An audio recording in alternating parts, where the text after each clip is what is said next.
Pessoal, tudo bem? Hoje eu estou aqui para falar um pouco desse assunto que vocês estão vendo aí no primeiro slide dessa apresentação, né? Eu sou o Brian Boys, economista sênior aqui da LCA, pesquisador associado ao IBRE também, e a discussão que eu vou fazer aqui nesse podcast é a discussão do tamanho do hiato do produto, que é uma variável crucial por diversos aspectos, né, e que hoje tem uma substancial diferença nas estimativas que os analistas têm reportado para essa variável. Antes de começar essa discussão, eu só vou fazer uma breve introdução falando um pouco da discussão de conjuntura, em que pé está hoje o cenário de crescimento do PIB efetivo para os próximos anos. Hoje o mercado projeta um crescimento do PIB em torno de 2,7% nesse ano, acelerando para 3% no ano que vem. Há quem hoje já fale de um crescimento na faixa de 3,5% a 4% ainda em 2018, e talvez repetindo em 2019. E aí a discussão, naturalmente, é se realmente a economia consegue comportar esse crescimento na faixa de 3% ao ano por 2 ou 3 anos, sem que isso volte a gerar pressões inflacionárias ou sem que isso volte a exercer uma pressão negativa sobre o balanço de pagamentos. Daí a importância de ter um bom dimensionamento de qual que é o hiato do produto. Antes de entrar nessa discussão, só mais um detalhe: o balanço de riscos hoje para o crescimento econômico de 2018 de fato é mais favorável. Tem uma série de fatores que evoluíram positivamente nos últimos meses, que de fato corroboram um maior otimismo com o crescimento do PIB efetivo já nesse ano de 2018. Eu destacaria aí, por exemplo, uma queda mais acentuada dos índices de incerteza, que pode fazer, por exemplo, com que a formação bruta de capital fixo, que é o investimento, quase 16, 17% do PIB, cresça mais rápido agora em 2018. Você tem a evolução do mercado de crédito, que teve uma mudança bastante favorável em termos de spread no último mês do ano passado, e isso, em conjunto com uma provável aprovação do cadastro positivo numa versão 2.0, que já está em tramitação no Congresso, pode também dar um impulso importante para o mercado de crédito, para consumo, e com isso reforçar um crescimento melhor do PIB nesse ano de 2018. A construção civil também, que é o setor que hoje, de fato, é o que mais caiu com a crise atual. Por exemplo, para mencionar um grande número, dos 3 milhões de postos de emprego formal destruídos entre meados de 2014 e o final de 2016, que foi o período oficial de duração da atual recessão, dos 3 milhões de postos formais, 1 milhão veio só da construção civil, que é um setor que pesa, entre aspas, só 5% do PIB, mas respondeu por 1/3 da destruição de empregos de melhor qualidade. Então, é um setor que sofreu muito mais do que a média da economia e que até o terceiro trimestre, pelo menos olhando para os dados do PIB, ainda não vinha mostrando nenhuma grande reação. Isso mudou um pouco no quarto trimestre do ano passado, indicadores de insumos típicos da construção civil, com desempenho muito expressivo no último bimestre do ano passado. Não é tão disseminado dentre os componentes, o cimento ainda não tem mostrado desempenho muito bom, mas é algo a ser monitorado. Pode ser que realmente a construção civil surpreenda favoravelmente nesse ano de 2018. Então, esse balanço de riscos é mais favorável. A despeito disso, a nossa projeção aqui na LCA continua sendo um crescimento do PIB de 2,5% nesse ano, ou 2,7% quando a gente exclui o PIB agropecuário, que deve ter uma contração de cerca de 2% em 2018, vindo de uma alta próxima de 12% no ano passado, e no ano que vem a gente tem uma projeção do PIB em torno de 3%. Não são números muito diferentes do consenso, que eu já mencionei no começo dessa gravação, mas de fato hoje a gente tem um pequeno viés de alta nessas projeções. É bem possível, sim, que o PIB brasileiro possa crescer perto de 3% nesse ano, e se nada de muito negativo acontecer nas eleições do final desse ano, é provável que o crescimento no ano que vem realmente possa ficar mais acima disso, talvez 3,5%, talvez 4%, a depender de alguns outros fatores. O ponto principal é: cabe, a gente consegue crescer ciclicamente nesse ritmo de 3, 3,5%, 4%, sem que isso volte a gerar logo pressões inflacionárias? A resposta para essa pergunta depende, basicamente, de um bom dimensionamento de qual que é o excesso de ociosidade da economia brasileira hoje, né? Ou seja, qual que é o tamanho do hiato do produto, né? Então, é importante ter uma boa estimativa do hiato, né? Em vários aspectos. O primeiro deles é justamente ter uma ideia prospectiva do cenário inflacionário e, com isso, né, da política monetária, né? Uma outra importante, um outro fator que justifica uma boa estimativa do hiato é o dimensionamento de qual que é o espaço existente para uma recuperação cíclica não inflacionária da economia brasileira. Isso tem muito a ver com o primeiro item que eu já mencionei, né? Um outro fator que justifica uma boa estimativa do hiato é você ter uma boa ideia, né, de qual que é o impacto do ciclo econômico sobre o resultado fiscal, né, da economia brasileira, ou seja, ter uma estimativa acurada do resultado fiscal estrutural, que é aquele que desconta as receitas atípicas e também os efeitos do ciclo econômico. Né? E, por fim, ter uma boa ideia do hiato também é relevante para ter uma boa estimativa de qual que é a Selic neutra da economia brasileira, já que a Selic neutra nada mais é do que aquela, né, que mantém a inflação na meta e o hiato do produto, né, zerado ao longo do tempo, né, dados outros determinantes, né, como, por exemplo, o risco país. Né? Então, essa é uma introdução, né, sobre essa questão do hiato, qual que é a importância, né, de ter uma boa estimativa. Mas como o hiato, né, é uma variável não observável, né, já que ele depende, né, do cálculo do PIB potencial, que também é uma variável não observável, tem uma série de desafios, né, práticos na hora de estimar o hiato. Né? Então, é uma variável que é muito bem definida conceitualmente falando, né, mas na prática tem uma série de problemas e desafios e limitações, né, por detrás disso, e que certamente explicam por que hoje tem uma divergência tão grande, né, nas estimativas para o hiato do produto brasileiro no momento atual. Como eu disse lá no começo, né, da gravação, né, a gente tem hoje um range, né, de estimativas indo de menos 3%, né, até menos 8%. Bem, já que a gente entrou nessa discussão, né, agora vamos entrar nos detalhes. O método comumente mais empregado para estimar o hiato do produto, né, não só aqui no Brasil, mas lá fora, é o conhecido filtro Hodgkin-Prescott, ou só filtro HP, né, e também alguns filtros assemelhados a ele, né, e mesmo HP, né, versões univariadas, multivariadas, né. Esse é o método mais empregado, é um método fácil de ser replicado, relativamente fácil de replicar por boa parte dos analistas, né, e tem uma longa tradição de empregar, de emprego, né, para tirar a tendência de séries, né, já há 30, 40 anos, né, o filtro HP foi criado com esse propósito e com isso, né, muito utilizado para estimar o hiato do produto. Essa abordagem tem vários problemas, né? Alguns desses problemas são velhos conhecidos, mas muitas vezes são ignorados. Né? O principal problema, um dos primeiros problemas é o fato que não tem embasamento na teoria econômica, né? O filtro HP. Né? Um outro problema que não é tão relevante quando a gente fala da discussão de hiato do produto, né? Mas que é relevante sim para outros usos, né, do filtro HP, como, por exemplo, calibrar modelos de BSGE, modelos de RPC e por aí vai. Né? Um outro problema é que, por muito tempo, né, o pessoal que usava HP para calibrar, né, esses modelos, o pessoal acreditava que o HP estacionarizava as séries de tempo, e isso não é verdade. Né? Tem uma literatura teórica bem recente mostrando que isso não é garantido, né, quando você aplica o filtro HP. Né? Um outro problema, esse sim muito relevante do ponto de vista do que a gente está discutindo aqui hoje, que é a questão do hiato, né, é que o hiato gerado pelo HP, né, ele tem revisões significativas, né, inclusive de sinal. Né, se as revisões fossem só de magnitude, mas mantendo o sinal, a gente ainda ficaria menos preocupado. Né, mas eles têm muitas revisões, inclusive de sinal, meramente pela incorporação de novas observações, né, da série de tempo. Né? E para ilustrar esse problema, tem aí um gráfico que eu extraí de um relatório recente da Instituição Fiscal Independente do Senado.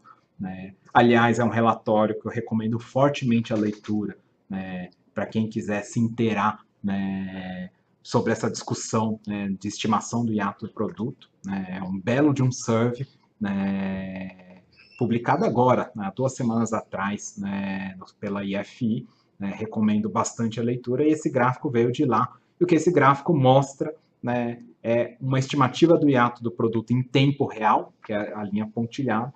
Né? Tempo real é conforme você foi conhecendo o PIB do terceiro trimestre de 2013, quarto de 2013, por aí vai. Né? E a linha cheia, né, a estimativa do hiato que o filtro considerando toda a amostra que a gente conhece, inclusive já considerando projeções, né, da IFI para o PIB brasileiro em 2018 e 2019. Né? Ou seja, você já está, né, levando em consideração, né, uma série esticada para poder fazer essa conta. E o gráfico é bastante eloquente, né? Quando a gente vê, por exemplo, que lá em 2013, né, em tempo real, o filtro HP dizia que o hiato já era bastante desinflacionário, da ordem de menos 3 pontos percentuais, né? E hoje ele mudou completamente de ideia.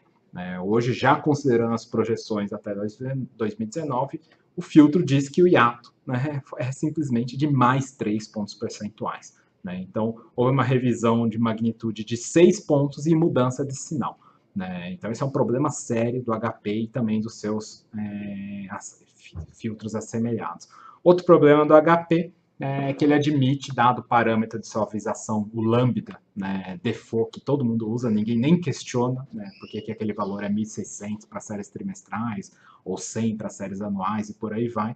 Né? Mas aquele valor pressupõe que os ciclos de negócios, né, têm uma duração aproximada de 5 anos, né, com um range que vai de 3 a 7 anos. O que é um ciclo de negócio? A gente sabe, os ciclos de recessão, recuperação, aceleração e desaceleração. Né? O HP admite que todas essas 4 fases de um ciclo econômico cabem dentro de 5 anos, mais ou menos 2, né? Só que aí tem uma evidência empírica recente, por exemplo, do BIS, mostrando que os ciclos de crédito nas economias desenvolvidas e mesmo, né, nas economias emergentes têm durado aí de 10 a 15 anos.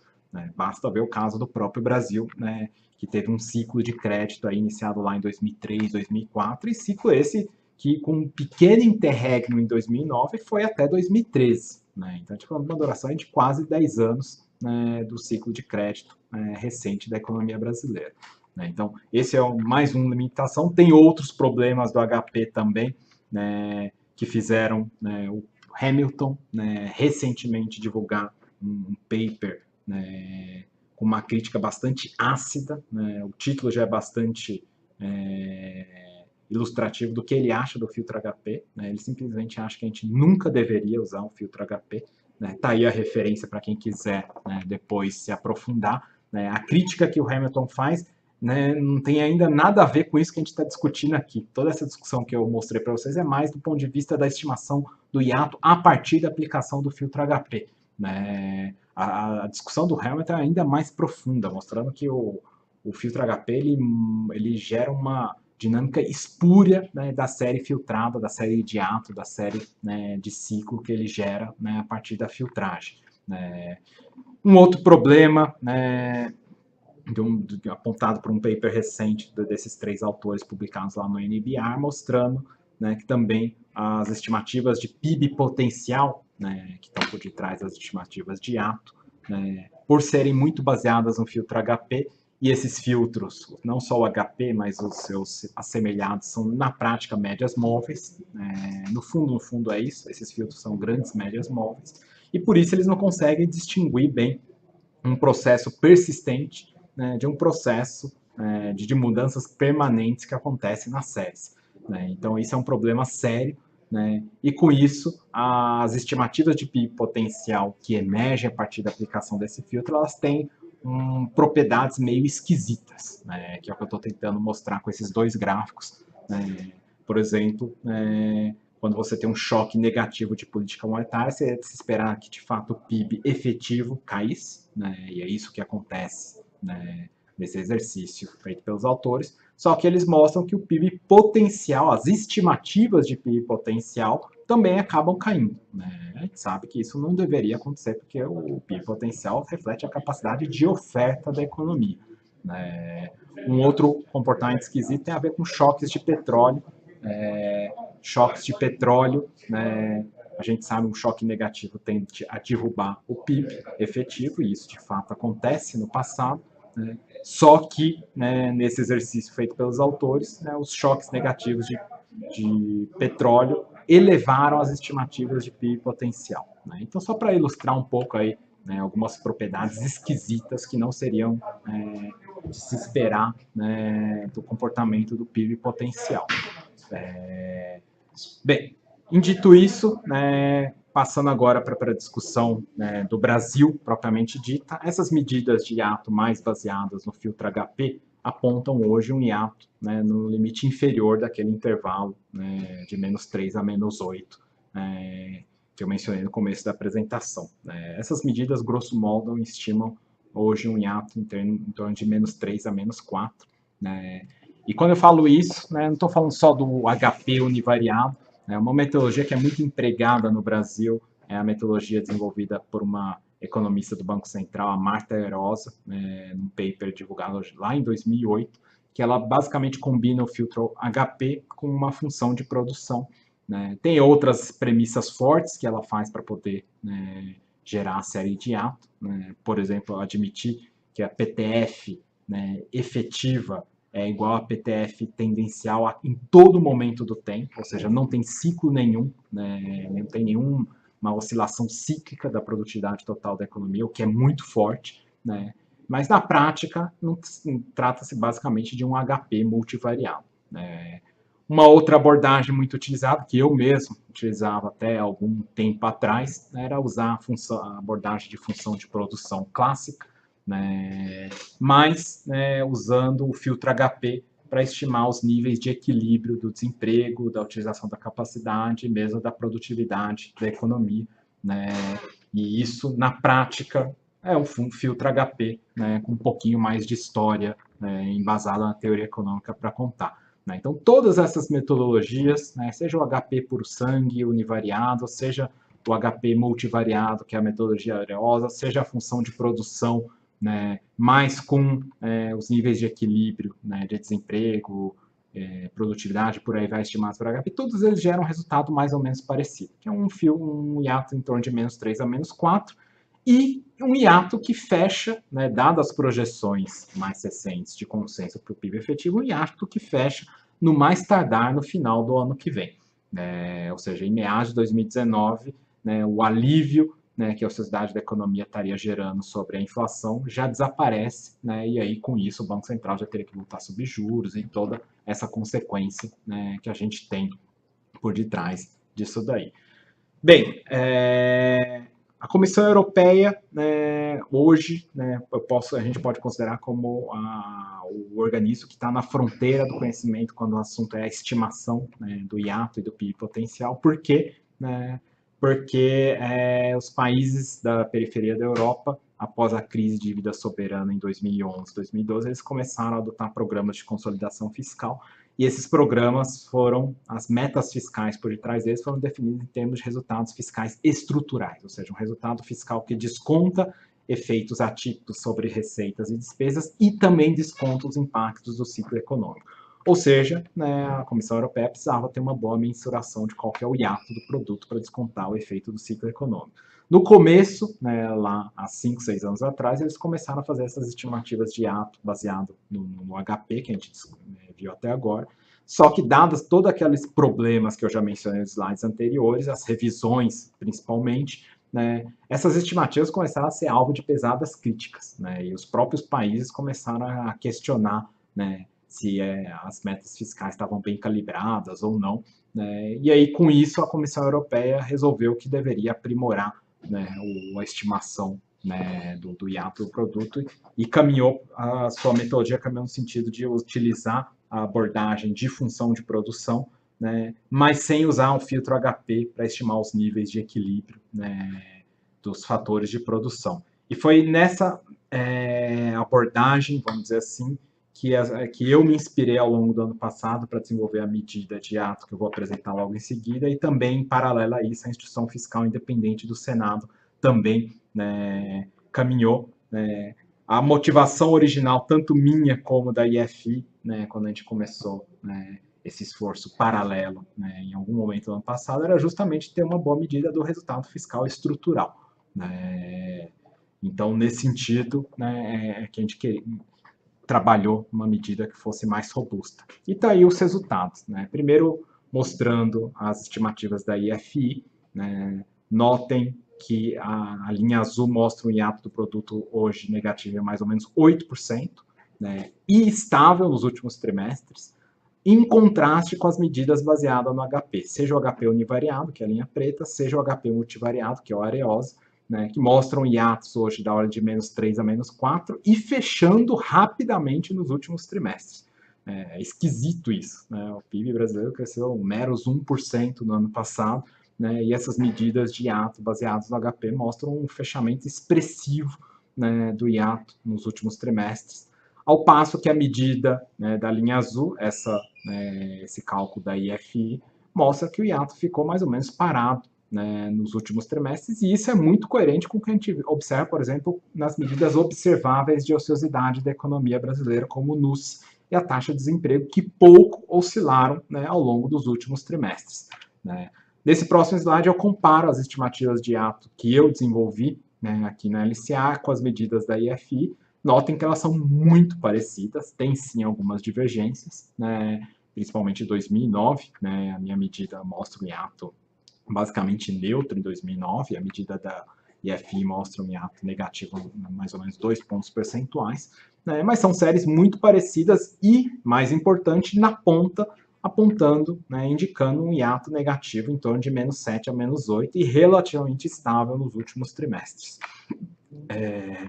A IFI deu um passo além, né, seguindo estritamente aquilo que a Comissão Europeia tem feito para os países, né, europeus, e criou também, implementou aquilo que eles chamam, né, de ferramenta de plausibilidade, que nada mais é do que uma maneira de construir intervalos de confiança para essas estimativas do hiato.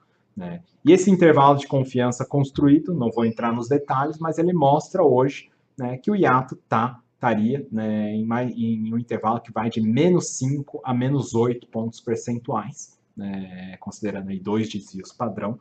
Né? Ou seja, né, tanto a minha estimativa, que aponta em torno de -7, como a estimativa da IFI, que está perto dos -8, né, estão dentro desse intervalo de confiança. Né? Só que as estimativas do Areosa, HP, univariado e multivariado, estão bem fora, né, desse intervalo, né, com esses hiatos de -3, -4 que eu mencionei.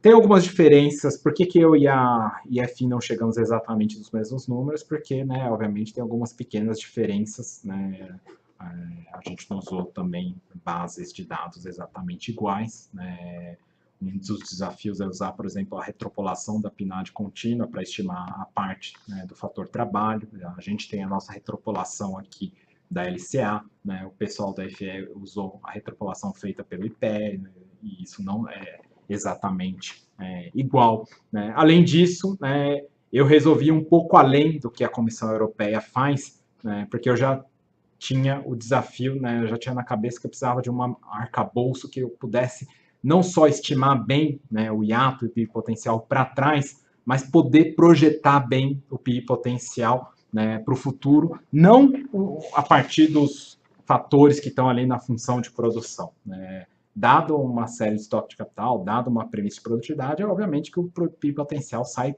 né, por definição, é quase tautológico. Né. Eu queria um arcabouço que permitisse, por exemplo, que a partir de variáveis de policy, né, ou variáveis mais fundamentais, como educação, qualidade e quantidade, como grau de abertura da economia e por aí vai, eu pudesse projetar o PIB potencial. Né, e foi isso que eu acabei desenvolvendo. Né. Não vem aqui o caso detalhar isso, mas é só para explicar por que, né, que tem algumas diferenças, né, entre a minha estimativa e a da IFI, embora a gente tenha tentado seguir, né, essa inspiração na abordagem da Comissão Europeia. Né. Por detrás dessa estimativa, obviamente, tem uma estimação da taxa de desemprego de equilíbrio. Estou mostrando aí para vocês, né, o comportamento do desemprego, né, de equilíbrio, que são essas linhas pontilhadas, e do desemprego efetivo, que é dado pela linha preta cheia. né? Como vocês podem ver, a estimativa do desemprego de equilíbrio hoje está no range aí de mais ou menos 9,5% a 10% de desemprego, né? Contra um desemprego efetivo em torno de 12,5%. Né?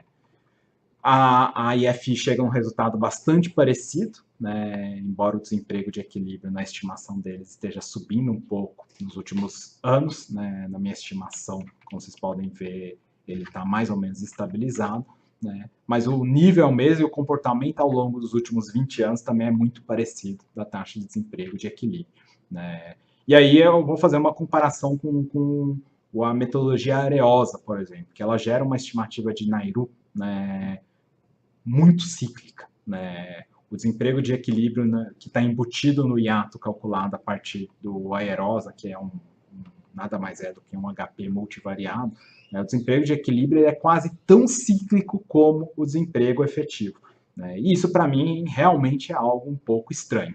Né? Para mim, o desemprego estrutural, o desemprego de equilíbrio, a NUS de equilíbrio são variáveis que mudam sim ao longo do tempo, mas não, né, mudam num ritmo tão cíclico como as variáveis, né, efetivas, né, de desemprego e de NUS observado.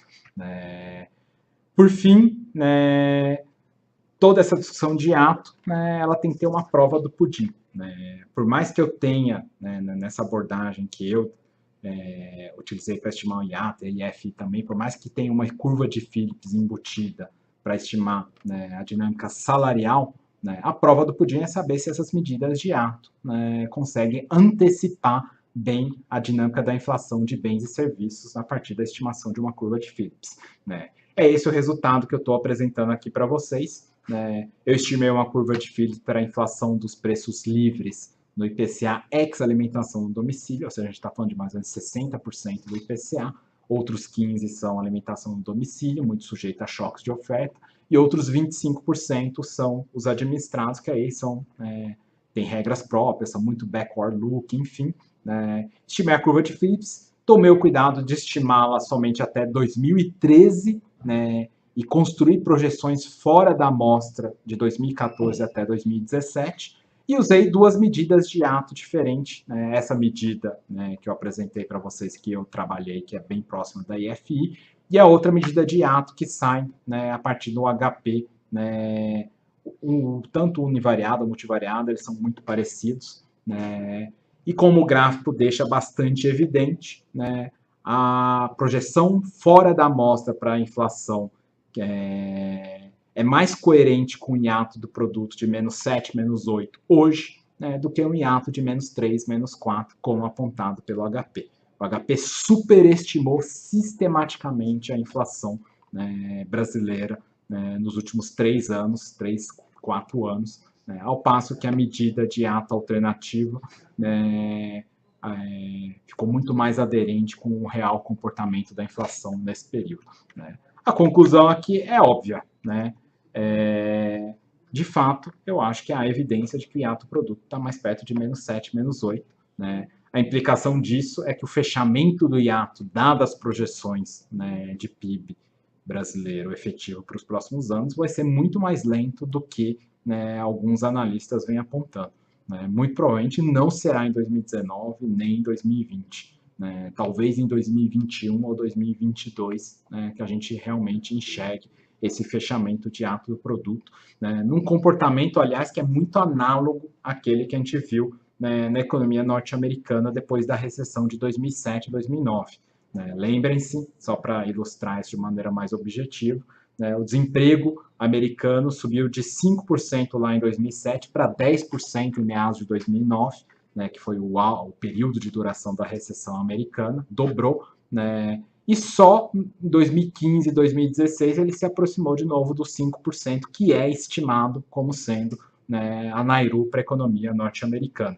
Né? Então a economia americana levou aí, né, 5, 6 anos para zerar o excesso de ociosidade, e eu acho que é algo, né, bastante parecido que a gente vai observar no Brasil aí nos próximos anos. Última implicação relevante, né, de um hiato menos 7, menos 8 e não menos 3, menos 4, como, né, sugerido por aquelas estimativas mais baseadas no HP. Uma implicação importante é que o ciclo econômico hoje está subtraindo algo como 2 pontos a 2,5 pontos, né, do resultado fiscal, né, do setor público consolidado.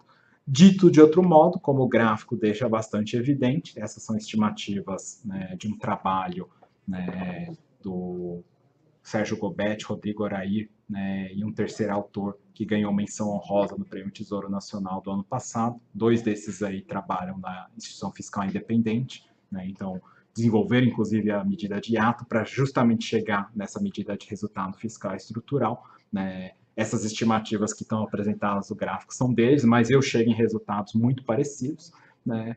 Uma implicação importante, portanto, é que o resultado fiscal estrutural, né, do setor público vem melhorando, né, nos últimos anos e já se aproximou de zero agora em 2017. Né. Trata-se de um panorama bem diferente daquele, né, sinalizado pela linha azul, que é o resultado fiscal cheio, né. Na verdade não é o cheio, é o recorrente. Né.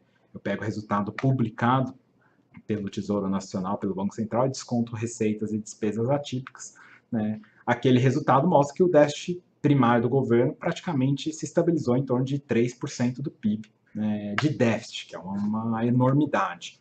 Quando a gente desconta o efeito do ciclo econômico, na verdade, a gente vê que o fundo do poço foi 2014, com déficit estrutural beirando os 2% do PIB, e em 2017, né, embora não tenha sido uma trajetória linear, em 2017 esse número já se aproximou de zero. Ou seja, a consolidação fiscal brasileira já está acontecendo se a gente toma o cuidado, né, de observar a variável, né, de resultado fiscal estrutural. Obviamente, isso decorre, né, do fato de que o hiato hoje está em menos 7, menos 8. Né? Se a estimativa de hiato, né, de menos 3, menos 4, que eu apontei anteriormente, estiver mais correta, né, a gente realmente não tem observado nenhuma trajetória de melhoria desse resultado fiscal estrutural.